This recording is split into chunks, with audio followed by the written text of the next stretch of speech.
Your son is a failure. He's barely passing my class, and with grades like this, I'm just not sure what kind of future he's gonna have. What do you have to say for yourself? You're supposed to graduate this year. Listen to Mr. Johnson. What kind of future do you think you're gonna have?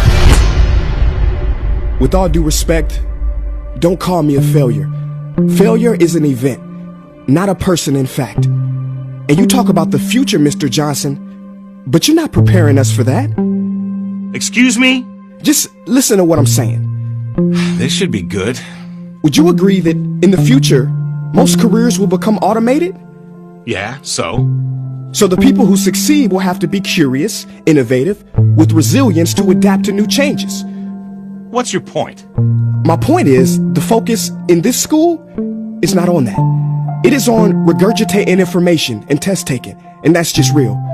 But in today's world, creativity is the most important leadership skill. Oh, that's how you feel. You don't have to believe me, but maybe you will believe the 1,500 executives who recently said creativity is the most important leadership skill. See, pretty soon, no one will be hired because of what they know. Because who cares what you know or if you've memorized a fact? We've got Google and Siri for that. In the future, people will be hired because of what they can do with their knowledge. Can they creatively solve real-world problems, not just follow instructions or directions and bubble in multiple choice questions? So, Mom, that's why I'm stressed, because these robotic tasks we learn in school should stop. Because no one can do a robot's job better than a robot.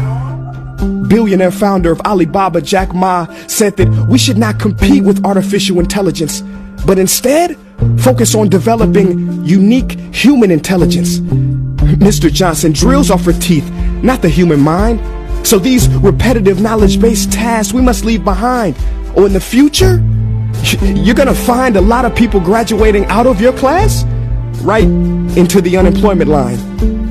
See, many top companies today don't look at grades. Mom, that old way is expiring.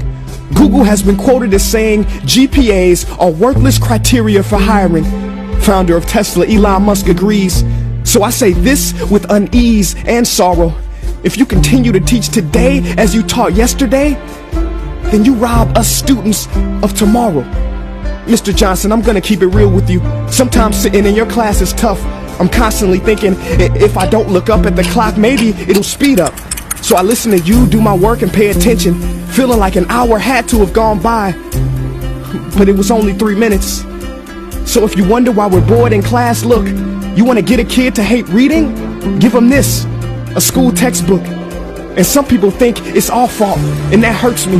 They say you can lead a horse to water, but you can't make him drink. And to that I say no. Firstly, you can put salt in that horse's hay and make him thirsty. And if you bring joy in your classroom, you can make any bad student nerdy. As he or she discovers the beauty of truly learning. Mr. Johnson, I mean no disrespect. You have the most important job on this planet. You build, create, and save lives. But if you really care about my future, like you say, then you have to fully commit and ask yourself honestly, how do I prepare a child for a future that doesn't yet exist? Here's a hint. The answer is not found in this. It's using this and this. See, in the future, we will need more passion and compassion. People with inspired hearts and wisdom to uplift this planet. And Mom, I love you, but can I be real? Go ahead. You want to know one of the biggest factors for childhood success? It's not IQ.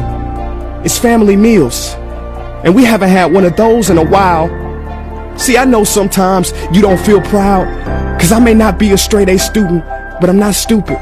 These tests may be 70% of my grade, but they're 0% of my future. But don't worry, I'll pass this class and get through this.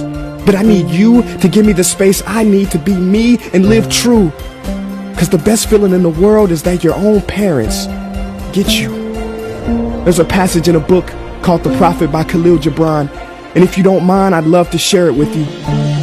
Go ahead. See, he says, your children are not your children. They are the sons and daughters of life longing for itself. They come through you, but not from you. And though they are with you, they do not belong to you.